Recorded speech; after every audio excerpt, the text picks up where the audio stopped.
Hello guys and welcome back to this channel, where today guys I'll be showing you how to order checks on Citizens Bank. Now guys, the first thing that you of course need to do is go to citizensbank.com and you'll be greeted by a screen like this. Now when you do that, you just need to go and log into a profile. But guys, if you do not have one, you can always go and register to Citizens Bank. But guys, if you do not know how to do that, you can always go to our YouTube channel where we have plenty of how to Citizens Bank videos and you can see how you can actually do it. Now guys, that we got that out of the way, let's see what we actually have in front of us. So here, as you can see, we have the official Citizens Bank website where you can see we have a lot of things going on.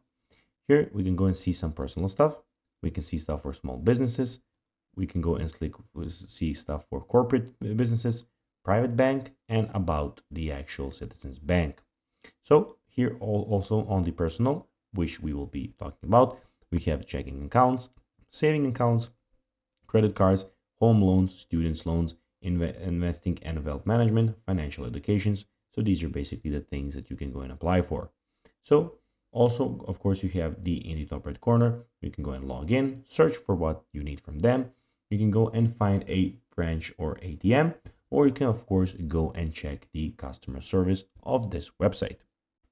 Now guys, let's see how you can actually go and order checks on Citizens Bank. Well, by phone, you can go and type 1-866-322-1350. Online banking, you can log in and enroll in or order checks through the account services section. Online throughout Deluxe, order checks, order directly within Deluxe or preferred check provider, or in person, find a branch. So guys, that will be everything for this video. I hope that you found this video informative and entertaining. If you did guys, don't forget to like this video, share it, subscribe to the channel, and put the notifications on. And guys, as always, I'll be seeing you in the next video. Bye guys.